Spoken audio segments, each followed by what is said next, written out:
जैसा कि हमने पिछले वीडियो में बात की थी कि एक बहुत बड़ा चेंज, जो ड्रास्टिक चेंज हुआ था, ड्रास्टिक, अब ड्रास्टिक कई तरीके से ड्रास्टिक है। अब ड्रास्टिक सिर्फ इसका मतलब ये नहीं कि भयंकर या बुरा, हम यहाँ पे ड्रास्टिक वर्ड का इस्तेमाल कर रहे हैं बहुत बड़ा, कि एक बहुत बड़ा चेंज आया कांग्रेस पार्टी में सन 1907 में।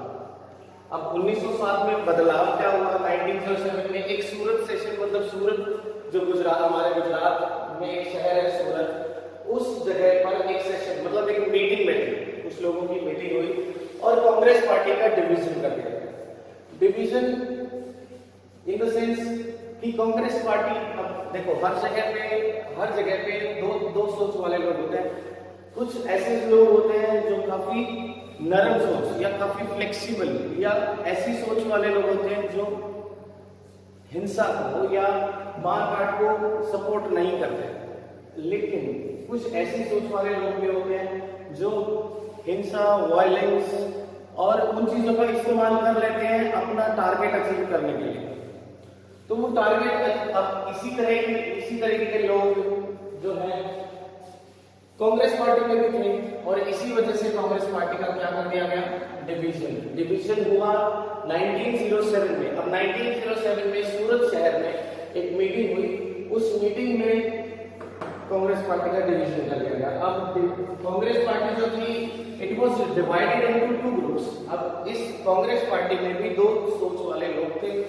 अब उन दो सोचें क्या थी? कुछ से नरमपंथी, मीन जो वायलेंस को या हिंसा को या मारकाट को सपोर्ट नहीं करते थे, उनका नाम रख दिया गया मॉडरेट्स या उनको बोला गया मॉडरेट्स। और कुछ ऐसी सोच वाले लोग थे जिनको हिंदी में धर्मपंथी कहते हैं या इंग्लिश में एक्सट्रीमिस्ट। ये ऐसे लोग थे जिनको अपना, अगर ये लोग ऐसा चाहते थे कि भाई हमें एक टारगेट अचीव करना है, अगर ये ऐसा कहते थे कि हमें कुछ टारगेट अचीव करना है, तो उसके लिए मीन्स इस टाइम पे टारगेट क्या था? बेसिकली टारगेट क्या था? फ्रीडम। तो ये लोग क्या कहते थे कि अगर हमें फ्रीडम चाहिए और फ्रीडम हासिल करने के लिए हमें शायद हिंसा का भी सहारा लेना पड़े, वायलेंस भी करनी पड़ सकती है। तो इसी सोच के आधार पे, इसी थिंकिंग के, on the basis of thinking, on the basis of this thinking, इसी सोच के आधार पर कांग्रेस पार्टी का विभाजन कर दिया गया। This was the reason, this thinking was the reason Congress party was divided into two groups. अब इस पार्टी में दो ग्रुप्स में, अब मैं कुछ लोगों का एग्जांपल दिए, कुछ जैसे कि मैंने यहाँ पे कुछ नाम पहले भी दिए थे आप लोगों को। डब्ल्यू.सी. बैनर्जी, मैंने पहले भी लिखा था कि डब्ल्यू.सी. बैनर्जी कौन थे? फर्स्ट चेयरमैन, जो इंडियन हिंदू चेयरमैन जो फर्स्ट थे कांग्रेस पार्टी के, वो डब्ल्यू.सी. बैनर्जी थे। और इनकी भी सोच यही थी कि हिंसा का सहारा जितना कम से कम हो, मतलब ना ही लेना पड़े तो बेटर है, बिना किसी से लड़, बिना किसी के साथ मारकाट करें, हाथापाई करें या कुछ भी दंगा फसाद किए बगैर अगर हमें फ्रीडम मिल सकती है तो हमें उसी रास्ते का सहारा लेना चाहिए, उसी रास्ते पे चल के हमें फ्रीडम को हासिल करना चाहिए, किसी के साथ मारकाट करके नहीं। सेकेंड जो नाम है यहाँ पे, दैट इज दादा भाई नेहरू जी। अब दादा भाई नेहरू जी, अब इनके बारे में भी इनको एक और टैग दिया गया है, the old grand man of India. Bharat के सबसे वृद्ध व्यक्ति जिसको माना गया है, सबसे बूढ़ा आदमी है, जिसको सबसे वृद्ध माना गया है, सबसे बड़ा ओल्ड ग्रैंड मैन जिसको माना गया है, दैट इज दादा भाई नेहरू जी। अब इनकी भी सोच यही थी। अब यहाँ पे जो इस तरफ जो जिनके भी नाम लिख रहा हूँ ना, वो सभी ऐसी सोच वाले लोग हैं जो हिंसा को या वायलेंस को सपोर्ट नहीं करते। तो डब्ल्यू.सी. बैनर्जी के बारे में मैंने बताया, जो फर्स्ट चेयरमैन थे। अब Dadabhai Nehru ji, the old grand man of India, ये भी यही चाहते थे कि अगर हिंसा का सहारा लिए बगैर अगर हमें फ्रीडम मिल सकती है तो हमें उसी रास्ते पे चलना चाहिए। नेक्स्ट इज बदरुद्दीन तैयब जी। और अब अगर आप लोगों को याद हो तो बदरुद्दीन तैयब जी हैं, वो भी मैंने एक नाम लिखा था, first Muslim chairman of the Congress party.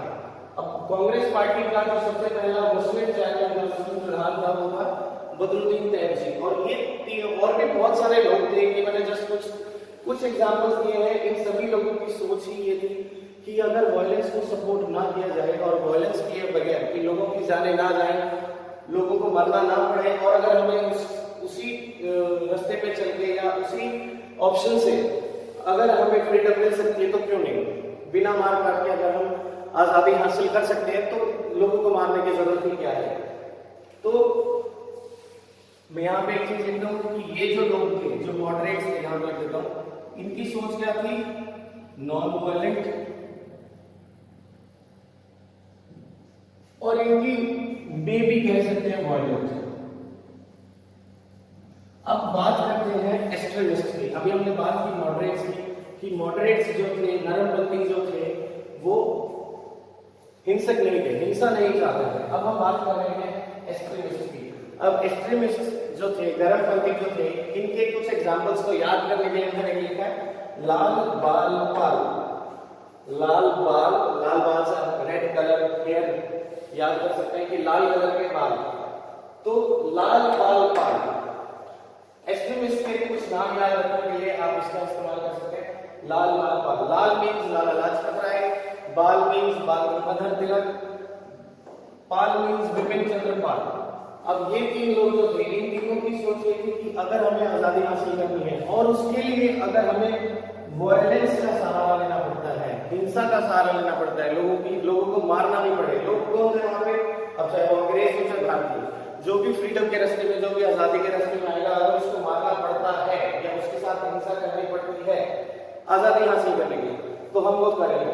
तो ये बेसिक जो फर्क था इनमें, जो मेन डिफरेंस था मॉडरेट्स और एक्सट्रीमिस्ट में, वो यही था कि ये लोग हिंसा के बगैर, जैसे गांधी जी भी थे, वो हिंसा के बगैर ही आजादी चाहते थे। और ये लोग, इनका सोचना ये था, इनका मानना ये था कि अगर आजादी पानी है और उसके रास्ते में कोई आता है और उसके साथ हिंसा करनी पड़ जाए, इसका मतलब ये नहीं है कि हर बार हिंसा का ही, वायलेंस का ही सहारा लेते थे।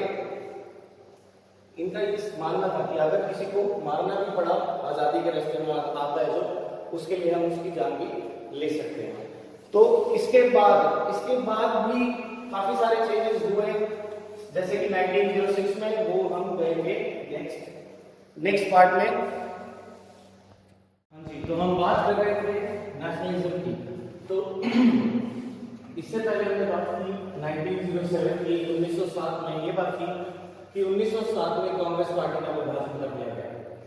अब उससे पहले भी कुछ डिसीजंस लिए गए थे, वो क्या थे, जैसे कि 1905 में, सन 1905 में बंगाल का विभाजन कर दिया गया, जिसको हिंदी में बंगभंग भी बोलते हैं, कि बंगाल को भंग कर देना। अब उसमें क्या हुआ, सन 1905 में जब लॉर्ड कर्जन, जो 1898 में वायसरॉय भी बने थे हमारे देश के, वायसरॉय बनाए गए 1898 में, और उन्होंने आके भी 1905 में बंगाल का पार्टीशन कर दिया। अब पार्टीशन किन शर्तों पे हुआ, वो था रिलीजन। बेसिकली विभाजन का आधार या विभाजन का मेन मकसद, मेन कारण था रिलीजन, मतलब हिंदुओं और मुस्लिमों को डिवाइड कर देना। क्योंकि अब ऐसा क्यों किया गया, क्योंकि लॉर्ड कर्जन की पॉलिसी ही डिवाइडेड हुई थी। वो उनकी सोच ये थी कि लोगों को एक दूसरे से दूर कर दो, बांट दो और फिर उन पर राज करो। तो इस डिवाइडेड रूल की पॉलिसी को अपनाते हुए आते ही मतलब वायसरॉय बनते ही बंगाल का पार्टीशन कर दिया गया। और किसने किया, ये लॉर्ड कर्जन ने, जो 1898 में वायसरॉय भी बने थे। तो 1898 में वायसरॉय बनते ही कुछ सालों बाद उन्होंने बंगाल का पार्टीशन कर दिया। अब पार्टीशन कैसे किया गया, ईस्ट बंगाल और वेस्ट बंगाल। इन बंगाल जो पूरा अभी वेस्ट बंगाल तो आज के टाइम पे इंडिया में है, लेकिन ईस्ट बंगाल जो था वो आज के टाइम में बांग्लादेश है। अब बंगाल का विभाजन करने के बाद लॉर्ड कर्जन ने रूल किया, डिवाइडेड रूल, लोगों को अलग अलग बांट दिया। अब 1905 में किया गया कि बांग्लादेश, जो आज के टाइम पे हम जिसे जानते हैं बांग्लादेश, वो ईस्ट बंगाल बना दिया गया था अंग्रेजों के द्वारा। पहले बांग्लादेश भी इंडिया का पार्ट था और पाकिस्तान भी। तो 1947 से पहले दोनों ही कंट्रीज इंडिया के पार्ट थे। तो आज के टाइम में जो बांग्लादेश है उसे ईस्ट बंगाल बना दिया गया, जो कि मुस्लिम मेजॉरिटी के लिए, मुस्लिम लोगों के लिए, मुसलमान लोगों के लिए बनाया गया कि जो भी मुसलमान होंगे वो ईस्ट बंगाल में जाके रहेंगे और वेस्ट बंगाल जो था वो हिंदुओं के लिए बना दिया गया कि जितने भी हिंदू धर्म अपनाने वाले लोग हैं वो वेस्ट बंगाल में रहेंगे। ऐसा ही पार्टीशन 1947 में भी हुआ था जब इंडिया और पाकिस्तान को डिवाइड किया गया। तो आप इससे रिलेट कर सकते हैं कि बंगाल का विभाजन, जो बंगाल का पार्टीशन किया गया, तो मुस्लिम्स के लिए ईस्ट बंगाल और हिंदुओं के लिए वेस्ट बंगाल। लेकिन ये जो पार्टीशन था, ये जो भंग था, इसको 1911 में 1911 में कैंसिल कर दिया गया था। लेकिन कैंसिल करें, अब जैसे ये बोलते हैं ना कि अगर धागा टूट जाता है तो उसको जब भी जोड़ते हैं तो एक गांठ पड़ जाती है उसमें।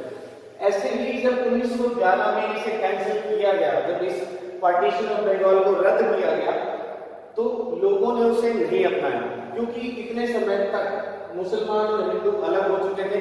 लोगों में यूनिटी अब नहीं रही थी उस चीज को लेकर। तो इसलिए मुस्लिम और हिंदू ने वहीं पे रहना कंटिन्यू किया, ईस्ट बंगाल और वेस्ट बंगाल में भी। उसका कोई असर नहीं पड़ा, मतलब इस कैंसिलेशन का कोई फर्क नहीं पड़ा, उसका कोई असर नहीं पड़ा 1911 में भी। अब इसके अलावा ये तो बात हुई पार्टीशन ऑफ बंगाल की। ये सब मतलब हम जितने भी ये टॉपिक्स देख रहे हैं ना, जितने भी जैसे 1905 की बात की हमने पार्टीशन ऑफ बंगाल की, इससे पहले हम 1907 की बात कर रहे थे कांग्रेस पार्टी में जब डिवीजन कर दिया गया था, जब कांग्रेस पार्टी को बांट दिया गया।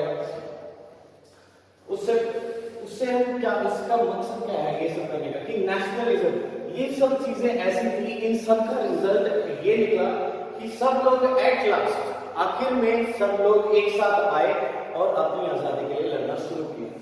तो ये बात हुई पार्टीशन ऑफ बंगाल की नेशनलिज्म की वजह से। तो अब बात करते हैं 1906 की। 1906 में क्या हुआ था? अब 1885 में कांग्रेस पार्टी का सेटअप किया गया, लेकिन कुछ समय बाद मुसलमान जो लोग थे, मुस्लिम्स जो थे, उनको ये लगने लगा कि कांग्रेस पार्टी सिर्फ हिंदुओं के लिए काम करती है, उनका मुसलमानों के लिए कोई मोटिव नहीं है, मुसलमानों के लिए काम नहीं करेंगे या मुसलमानों को सपोर्ट नहीं करेंगे। तो इसीलिए 1906 में दिसंबर